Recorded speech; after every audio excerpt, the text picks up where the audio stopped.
J'ai pu remarquer qu'il y avait des profils très différents de candidats, mais malgré tout, il y a quand même un bloc assez homogène qui se dégage. C'est souvent des personnes qui viennent du milieu des affaires, du milieu de l'entreprise. Il y a beaucoup de dirigeants, de PDG qui ont été investis directement par En Marche. Et au sein même des meetings, des réunions publiques ou des lancements de campagne, j'ai pu remarquer qu'il y avait énormément déjà de militants qui venaient, de militants d'En Marche, moins d'habitants, même s'il y en a aussi. Et c'est surtout des militants qui, à l'image de leurs candidats, viennent d'un milieu assez aisé. Ils peuvent être désormais avocats ou bien encore conseillers. Enfin voilà, c'est des personnes qui ont ce type de profil-là. Et l'ambiance, généralement, est assez, guindée. Disons que c'est une société civile assez particulière, parce que de fait, il y a pas mal de personnes, notamment des employés, des ouvriers, des gens de la vraie vie, si je peux dire, qui sont exclus, ou qui, du moins, ne sont pas assez représentés par ces personnes-là.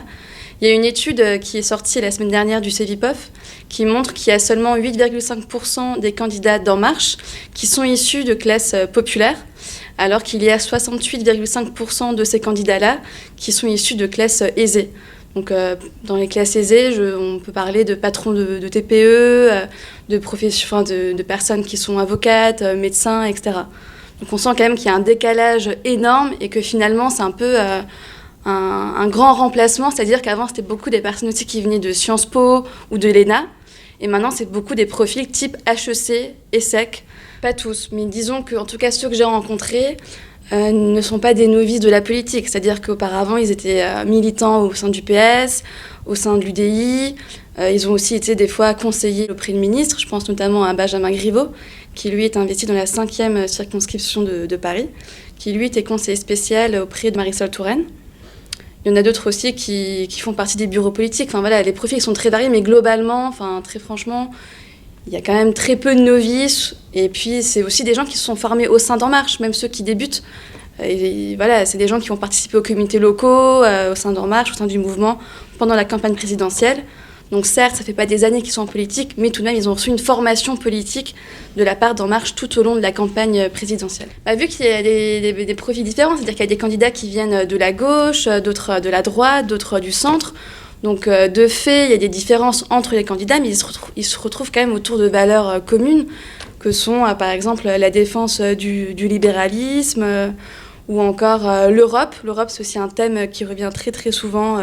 Puis ensuite, il y a aussi tous les éléments de langage de Macron qui reviennent dans leur bouche, comme la fameuse bienveillance ou le besoin de renouvellement de la classe politique. Enfin, voilà. Donc finalement, ils arrivent à se retrouver autour de valeurs communes et autour d'un certain langage et d'une idéologie derrière qui se dégage. Au début, ils se présentent parce qu'ils sont très peu connus au sein de la Circo, puisque de fait, c'est leur première campagne législative au sein des territoires. Donc ils se présentent, ils présentent là ou le suppléant. Ensuite, ils déroulent le programme présidentiel de Macron. Donc souvent, ils axent leurs thèmes autour de la santé, de l'école, parce qu'ils savent très bien que c'est des thèmes qui portent auprès en tout cas de la population.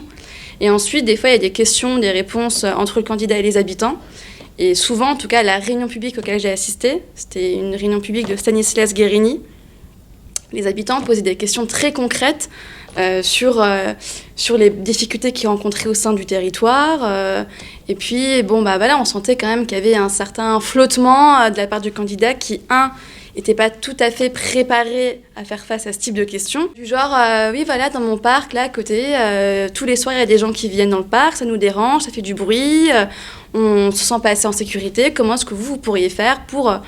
Donc il a répondu, il n'était pas non plus désemparé, il avait une réponse, mais je veux dire par là qu'on remarque quand même que le programme présidentiel n'est pas tout à fait adapté aux problèmes quotidiens que rencontrent ces personnes-là dans leur vie, quoi. Que ce soit au travail, dans leur quartier ou autre. Donc on sent quand même un décalage et les habitants, des fois, se posent des questions qui sont légitimes. Il est très peu question de réforme du travail. C'est ça très bien que c'est un thème qui est impopulaire dans l'opinion. Donc si on explique à un employé que de fait, il va perdre certaines protections, il va devoir travailler plus longtemps, il va devoir être soumis à des accords d'entreprise, c'est quand même... je pense que chaque employé peut comprendre que c'est pas une réforme qui va dans leur sens et qui porte leur intérêt.